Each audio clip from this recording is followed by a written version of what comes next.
It's good to be here. It's good to be back. Man, it's crazy how times have changed from December being here with you and February and spring ball, and we're finally here. So fun to be out there with the guys. I thought, what you see jumps out at you the most. I just told the guys is even from the last practice of the spring to the practice today, what you see is like the efficiency. Just, we're getting through all the reps because they know where to line up, they know where to go, and just that practice hustle leads to good practice habits, and everyone's getting and feeling and trusting that the other guy's giving everything they got to make that day flow really well. So we got a lot of reps in, that's for sure. So special teams transitions, the guys I think really buying into that on another level, and that's a big point of emphasis. It's one of the main areas obviously in a game. So really thought it went clean today. Guys are doing a great job of playing hard and competing, but protecting each other. That's what great teams do. They know how to practice, and we got off to a good start. So, questions? Lots of coaches talking about culture, especially new staffs having to change the culture from the previous regime. How much of that are you guys kind of going through right now, getting kids to kind of buy into a new way of doing things? Yeah, I think we haven't been through any adversity yet, obviously, and you try to do a few things, during the summer to throw some adversity on them, maybe an extra run or something, at the end, or something that's really, super hard, just to see how they react, and that's what Ron McKeefer is a pro at. He's the best there is at really trying to test these guys and see how they come together. So, getting to answer your question, it's a huge part because the bullets are going to be flying at some point in the game, and it's not going to be maybe the momentum you want, and we just need to get in our minds of what our response is going to be, and that's what we talk to our players about, and it all goes back to, we say 1-0, and I know a lot of people do that, but our guys just really buy into that,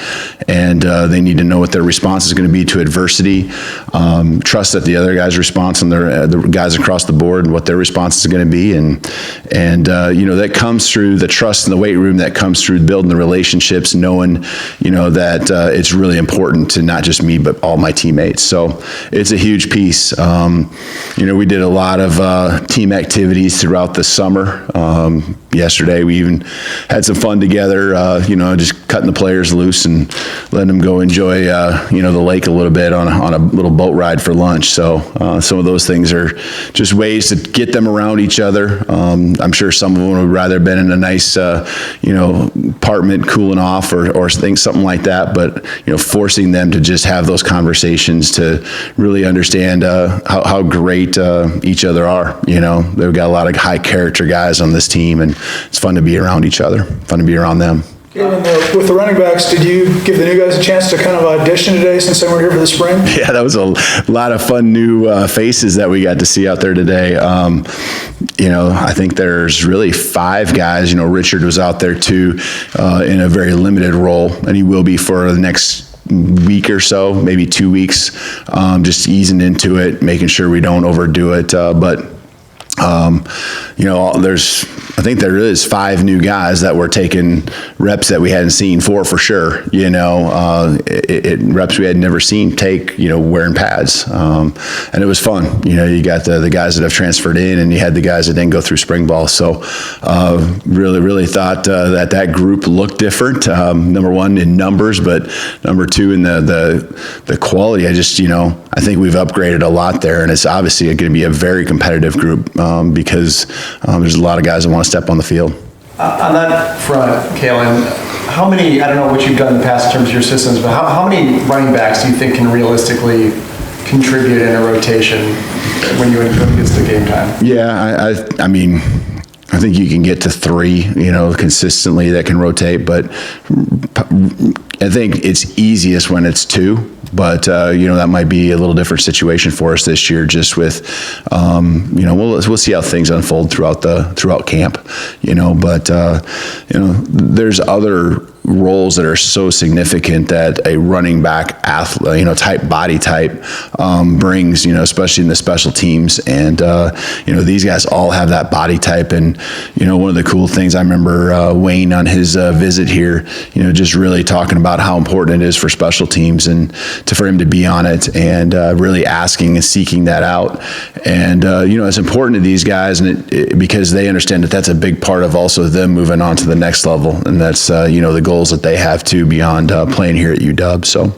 Coach, along those lines, what has the sense of competition been in the running backs group, but also in other positions as they're sort of jockeying for spots in the depth chart? Yeah, running backs, and again, it's first day. They have not seen each other than just workouts.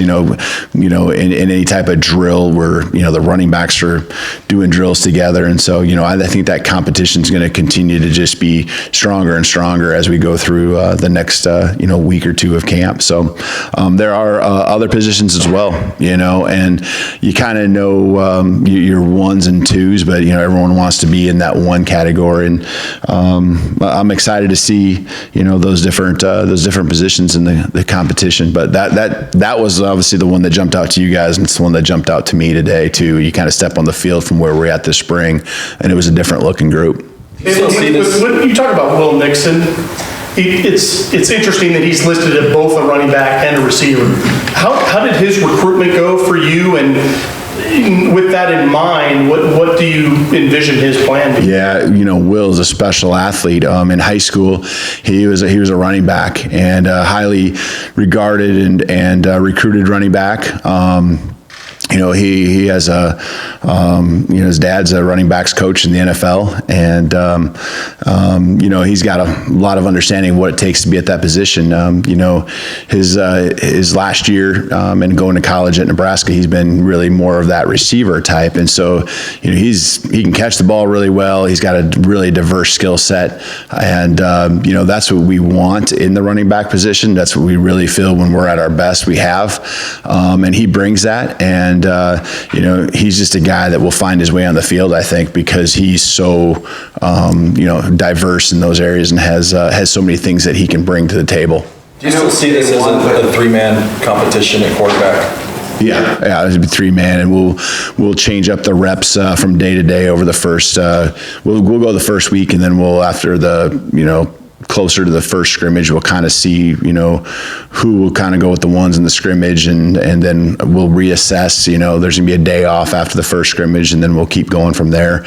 I know everyone wants to know, timeline and things like that. We would love to make a decision as soon as possible, right? But we also just want to really make sure that we're giving each guy the proper number of reps, and we want to get through the install and let all those guys have had a chance to run with the ones on, each day's install. And there's, 4 or 5 days of install that we have when you talk about red zone and even getting into 2-minute, which we did very little of in the spring. So we'll definitely keep rotating the guys. Today, we kind of went one route, and then tomorrow we'll transition to another. And there'll be a little bit of playing it by ear as we get, into the end of the first and into the second week. So the first scrimmage is when? We will have the first scrimmage not this Saturday, but the next Saturday. Coach, you had a lot of time, in the off season to devour every bit of spring film. Going into the first week, is there a certain emphasis on things you want to clean up, or what's the emphasis for the first week? Yeah, I think now that we have an offensive line that's together. We didn't have Jackson, Biney, especially those two guys. It was just good to have them out there on the field today, albeit with no pads on.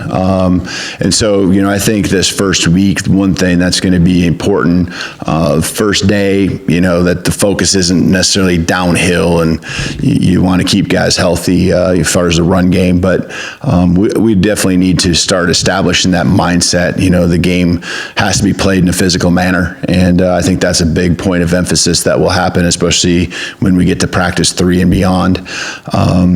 I think what I saw today is another thing, I think just assignment sound. And I thought the defense today just coming out of the gates took off from where they were at after the end of the spring, especially the ones. I thought they were extremely assignment sound, communicating on another level. That was my challenge to the entire team, but in particular defense, because we expect Husky Stadium to be rocking and communication's got to be loud, hand signals got to be great. And I thought they did a really nice job, maybe a couple breakdowns with the twos, but nothing major. So I think they've really taken it from the end of the spring through the summer, refined some things, cleaned up some things, and then took another step already today in the first practice. Philosophically, have you ever played multiple quarterbacks, and is there a scenario where you would do that? Not for the whole season, but have for the first couple games. I can think of probably 3 occasions over the last 15 years, where we did that. Not ideal, not the way you want it to be. But in preseason games where you have, 3, and that was 2 of the situations where there were 3 non-conference games early on, there was some of that. It went one time, it was a first half, second half thing. Another time it was more of a rotation. So, I wasn't the head coach at any of those situations, and so it wasn't necessarily always my call at the time. And we'll just kind of playing it here in communication. And I think the number one thing from us is just coach these guys up as hard as we can.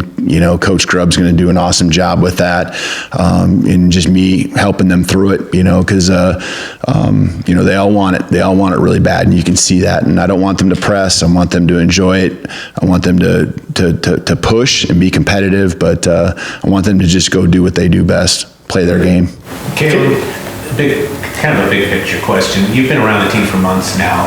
How much is your excitement level and your sense of the upside potential of this team grown? And what do you think is the upside potential? Yeah, it felt like there's been different times, I think, over the, since December where you kind of have I think what you're hitting on. And today was probably just the most excitement, most comfortable. And I think it's just because you're excited for the guys. You see what they've gone through the process, and you see that they continue to just really want to do it and be special. And they want to do it together, and they're all making a sacrifice for someone else. And those little storylines that are going to continue to develop as we go through camp, as we go through the season. But the summer was a great summer. It goes extremely fast in a quarter system like we have. It's the fastest summer I've ever been a part of. But we still, again, like I said, Coach McKeefrey's a master at really pulling things together, and I believe in the off season and as well as fall camp is where you really define who you are as a football team, what your character is, and I feel great about the process and where we're at right now. And the next 24 practice leading up to the first game, we got to keep that growth continuing. Kalen, you mentioned the new look kind of offensive line with Jackson on the left. I'm kind of curious about Rosengarten on the right. Yeah. What has allowed him in his development to get to the point where you guys are trusting him with a lot of first team reps, it looks like? Yeah, he's just solid all around. I mean, solid as a player, solid as a person. It's really important to him. I saw that this spring, and it really it was fun. After spring, you have the conversations and, the one-on-ones, and I got a chance to spend a lot of time with every player on the team while the coaches were out recruiting in May. But after us having kind of that early understanding of each other and having gone through spring ball, it's just great to hear him talk. And man, he is competitive. He's a great teammate. There's so many qualities that just you think about. And then obviously he's done some things because all those things just don't put you on the field. He's moving the way we want him to move. He's very assignment sound, doesn't make mistakes. We have a lot of trust in him, obviously, to put him out there. Was there a moment during kind of your post-spring talks with him or whatever where there was an aha moment where you kind of went, oh, yeah, this might be a different level for him? No, I don't think so. I mean, I just think it's that growth that we have. There's 120 guys. I mean, that we don't have 120 on the team right now, but there's over 100 that we had in the spring. And so just, I'm trying to connect with each guy. And I don't know, there's just something about the way he spoke after the spring, that did hit me. The aha moment maybe wasn't him. It was maybe more me and just seeing who he is and enjoying, what he brings to our football team. Anything you can update us where you're at with Eddie? Yeah, Eddie will miss. He'll miss a big part of the season. I don't want to put a timeline on Eddie because whatever that timeline is, I know he's going to be faster than it. So, I think he'll miss the first half or more of the season. I would expect that. When you think about the recovery, that's you got to be careful too because you do these things to make sure you're preparing him for success down the road. So he's out there. It's good to see him, not in a brace and just he's not moving around. Obviously, he's not in pads or anything, but he's so important to the psyche of this team. He's really he's just in it, and. It's cool seeing the relationship that he has with like a Cam Bright. They're both very similar. They're both very highly motivated. They're both intelligent. They've both had success. They play a similar position. And I don't want to say they're clones of each other, but they're very similar in just how important and how strong they are in making sure that things are done the right way. And it's cool seeing, their relationship continue to grow. And, they're not feeling like they're stepping on each other's toes, because Eddie was kind of the veteran and the guy that's got that group, and Cam's coming in. I think it's awesome, and this Coach Inge doing a great job of building that connectivity. They hang out in his office, just sitting there. I mean, he's not even in there sometimes. I walk by his office, and those linebackers are just hanging out and they're watching TV, and that's cool seeing that relationship grow. We saw MJ Ale with the one son today, and I'm wondering, moving him over, what do you think he's capable of right away this fall after making that transition? Yeah, I mean, we're just really pushing him out there and just, helping him try to reach his ceiling as fast as possible. And his growth, and I think is supported by how hard he has really pursued this. It wasn't just a kind of test the waters thing when this decision was made to move him over. He was all in from the beginning, and he's been rewarded because he deserves it. And putting him out there with the ones quite a bit today, just. If he can keep that growth happening, man, he could be a difference maker because his body is just is something that's just tough to move. He just takes up a lot of space, and he's so powerful and strong. What's he weigh now? I don't know exactly. I know I've heard a lot of talk about trying to get down to 330. I know he's not down to that yet. He's lost about 25 to 30 pounds. He was the second heaviest guy in the Pac-12. Yeah, he's still big.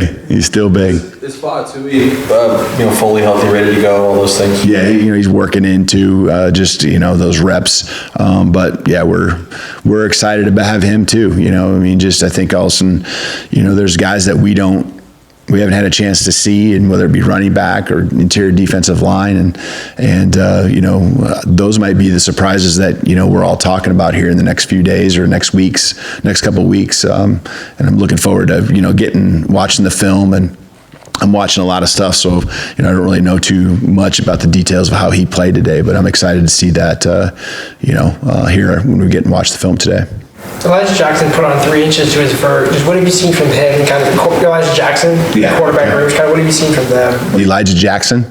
Yeah, it was really cool at the end of practice. He was one of the guys that spoke up. And so you just see this player-led piece and the different personalities now that they're feeling confident about who they are and the growth that they've had. And that's one of the areas where he's, physically just improved. And, it's fun seeing the mindset of these guys evolving as they go through this, this process, whether it be the winter workouts, the spring or the summer workouts. He's certainly a guy that went out there and competed pretty hard today. I did notice him a few times doing a really good job.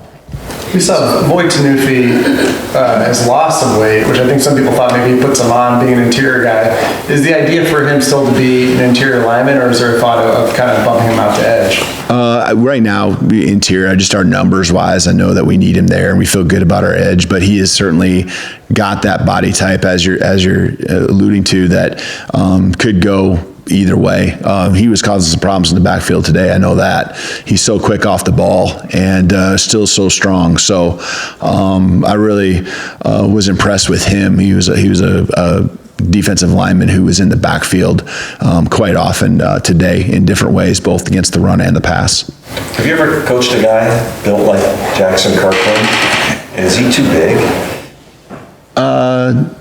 Very few. I can't think of one right offhand that I've coached. He is a big man, and he's holding it well.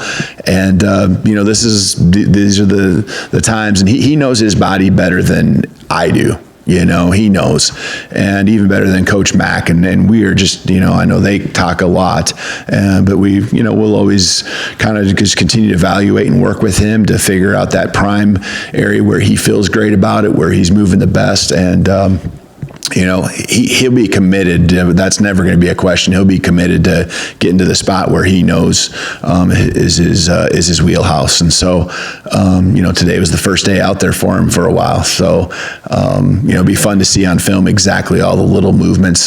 Even last year when he was playing injured, when you really watch the film, you could see that it was hampering him. But I don't know just from the stands or if even out there kind of even close, if you could tell that he had, that severe of an injury, that he was working through. So I'm excited to see him, see the film and we'll certainly keep monitoring. Right now, it's not something I'm concerned about, I guess.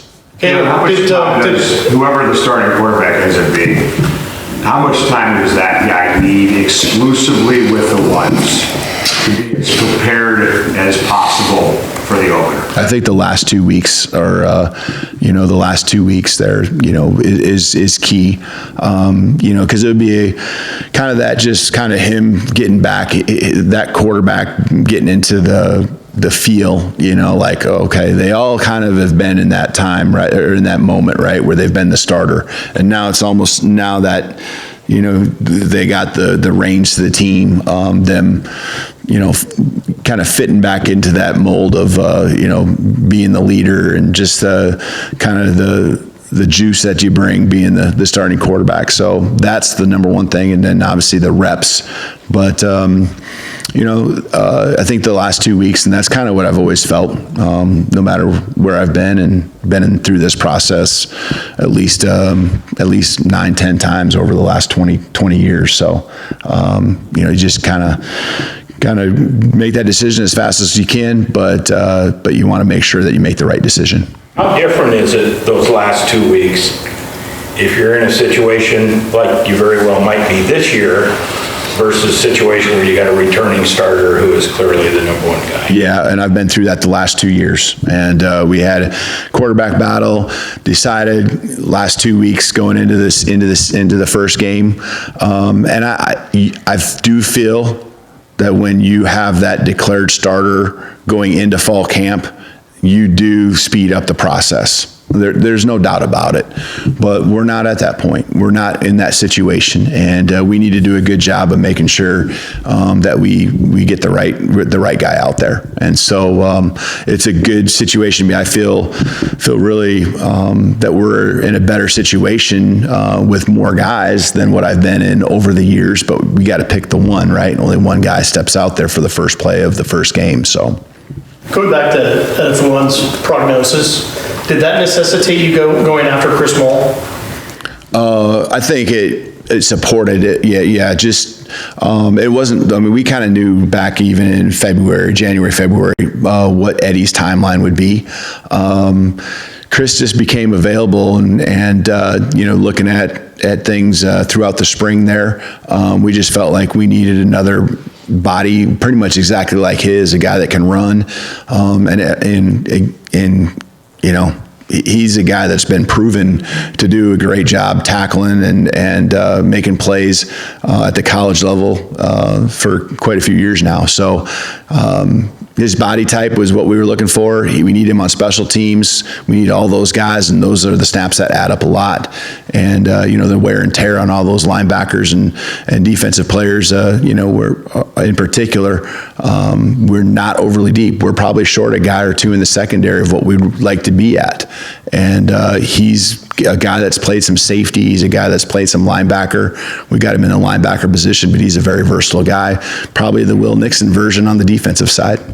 Coach, what happened with Megwa, the transfer?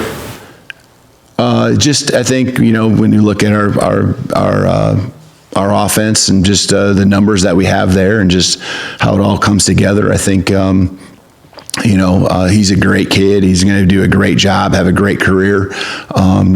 Still working through getting healthy and everything. I'm going to wish him the best for sure. He's an amazing person. Does a great job in the classroom. Never had to worry about him ever, doing what he's supposed to do. So I just think that trying to find the right fit and trying to find the right place. He's got a lot of snaps and a lot of a career left ahead of him, and so. That's my philosophy in general for coaching is you want these 4 to 5 years that these guys have to be the greatest experience of your life, and you want it to be in your program, but sometimes it doesn't work out that way. And so, I think, I share mutually with him the opportunity to go find a great place for him to go play and find a home that fits him both as a person and as a football player. Coach, Monday night, will you be on top of the mound or in front of the mound? Oh, I haven't even thought that far ahead, and it took me a second for it to click. What do you think? What do we got to do? We got to go all the way to the top? Oh, yeah. There's only one way, right? Okay, now that we got that declared, I guess that's where we got to go. You're going to get crushed if you don't go on that. We got to go. I've thrown out a couple that we've always gone to the top. Now, the last time I was on a softball mound, obviously that's not a mound, so we got to throw that baseball around. My daughter plays softball, so I got to. The thing, you kind of forget about how much smaller a baseball is, so we got to really dial it in, I guess, here over the next couple of days. Now you got me thinking about it a little bit, so we're kind of nervous here. So, Coach, from when you compare yourself at this point in the season, coaching other teams, where do you feel, how excited are you about personality, potential, kind of going off Larry's question, compared to other situations at Fresno, even at Indiana when we were... Yeah, I feel that we are much further along as far as the connectivity of the team. And just there's been different moments, the last 2 days in particular, just simply doing introductions where we have each position group come up in front of the team like we did on Tuesday night. And the energy around introductions alone and the hooting and hollering and the cool little, things that these guys have that, you see them do that maybe I didn't know before. It's just fun seeing, it's fun seeing their relationships and just seeing them evolve as people and their personalities coming out. And, there's a fine line, right? I want them to be super loose and I want us to be always loose. But when we have to flip the switch and get on the football field, that we're tough and we're relentless and we're competing at the highest level we possibly can. And that's what we're talking a lot about because I want that personality. I want those things to come out. I think the support for each other is mutual, whether it's offense to defense, seniors to freshmen, in all the different ways that you look at a football team. I'm really fired up. Even last night, there was another little team meeting we had, and just some of the things that we do during camp that are fun to keep it new, keep it fresh. Those introductions and the different people that get out in front of our team, it's really neat to be a part of. I can't wait to see it continue to grow, and a lot of that has to do with activities we've done, but a lot of it has to just do with these guys and them having been together for many years. You know, you got a Jackson Kirkland in his 6th year. You got, I had 13, 12 guys, I think, just stand up in front of the team, and this is their final year for sure. You know, their eligibility runs up. And you know, they talked a lot about how the moments go fast. And what I saw a lot of when they were talking was heads nodding, you know, just guys really looking at them and seeing them for what they're worth and how important this process and journey's been to our upperclassmen. So I'm excited about the growth, and I'm excited about where we're at. The other thing that I think we're so much further along in is I just feel like the football IQ coming in, I feel like it's maybe some of the best I've ever been around, you know, in football, in a football program coming into it. So that helps us out a lot. Yeah, Sean out there today, talking to the team. Yeah. What was that like, first of all? And then do you have somebody coming in every day after practice? Is that kind of plan? Not every day. Just, I mean, alumni are welcome to come anytime, and that's always been the case. I don't care if it's summer workouts, winter workouts, spring ball, and anything that they can bring knowledge-wise, or just you know, that Husky vibe, you know, that Husky way. Anything that they can share, you know, just to reinforce the things that we're doing. I'm more than happy to put an alum up in front of the team, and we're always going to introduce them. We're super proud of who they are. I'm curious, you obviously, you know, when you got the job, I'm sure you watched every second film you could find. And then when you're in front of these guys and when you're seeing them practice, are there a couple guys who maybe surprised you with what they were capable of, that maybe can do things differently than what you maybe thought coming in? Really good question. I think the edges probably are the position with ZTF, Braylon, Jeremiah. I think that's probably the position as a whole that just impresses me probably beyond what I realized we had. You know, I knew what Jalen McMillan and Roma Dunze, you could kind of see the plays that they're making. Giles Jackson had a great practice today. I thought he was really impressive, just to throw that in there. And, you know, I think, you know, you naturally knew about a Jackson Kirkland, and now we got him back. And just, you know, I think some of those guys probably knew who they were, but I thought the edges were a position group that really have impressed me more than what I realized. And now that I actually go back and, you know, you maybe watch a Pac-12 network game or something late at night, and you watch the reruns from last year, now you do see it come out when you really, now that you've seen it in person, and you go back and watch more film, you do see that was there. I think these guys are healthier, stronger, and faster too than what they were, you know, a year ago, for different reasons, right? Injuries or just another year into their career. So, you know, a lot of that's happening because of the hard work they're putting in. On that note, these guys have to be in shape at this level, no matter who they're playing for, but did you take it up a notch? You know, I know they lost 5 games in the fourth quarter last year, but their body size, and I think half the roster's lost weight, but they all look different, more toned. Did you have to teach them how to be in shape? I don't know if we teach them how. I think it's just part of, you know, I've been around Ron McKeefery, you know, since 2014. We were away from each other for a few years, but just think he's just he's the best there is at just putting a plan together that fits. I mean, there's so much sports science behind what he does that people don't even realize. Our guys don't even realize. And he can modify, adjust, he can do things pretty much on the run, just with, you know, what he sees, but also he does an awesome job with just the analytics and the numbers he gets on knowing what step is next.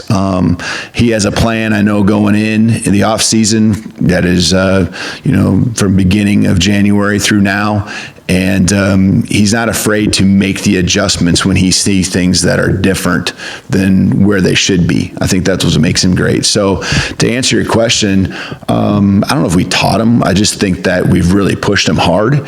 And I think they've bought in to believing in what we're doing and as they've seen the changes happen, whether it be their body changing or just the numbers changing in their speed, their size, their power, as that's happened, I think the belief and trust continues to go to another level. And, I can't wait for them to kind of see that. I think they're feeling that a little bit even in the football end from what the coaching staff is bringing to them, knowledge-wise, preparation-wise, whether it be drill work, scheme, all of that.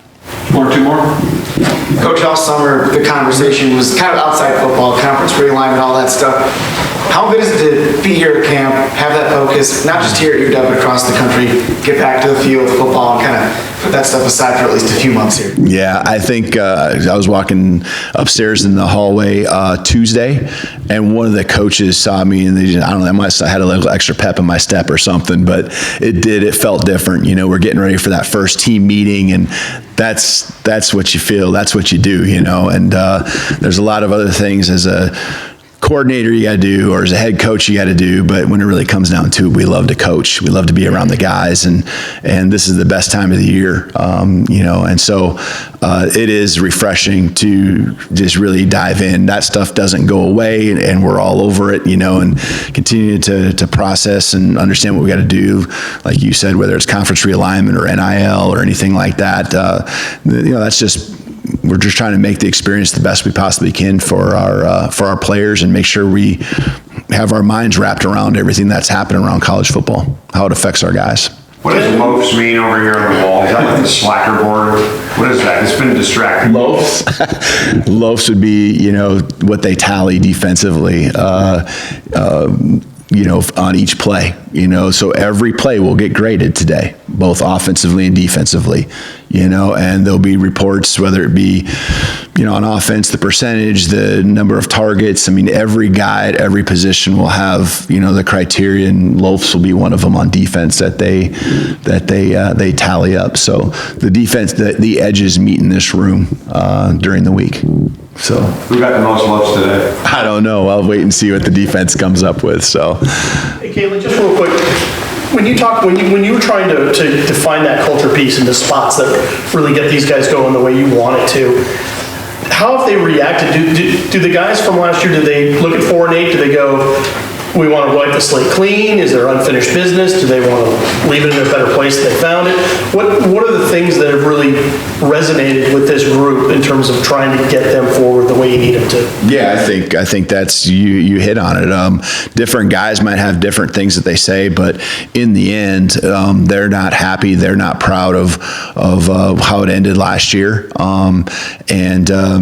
There's a belief, and they feel like they can make it right this year. And a guy like Jackson Kirkland, I remember the first conversation, back in January, that was one of the things that he was very strong about was, after he realized that this is the route he needed to pursue, the positive piece was that he was going to have a chance to rewrite his last year, and get this thing right for this program, which is so important to him. So I think that's probably a common thought and common mindset that many of these guys have.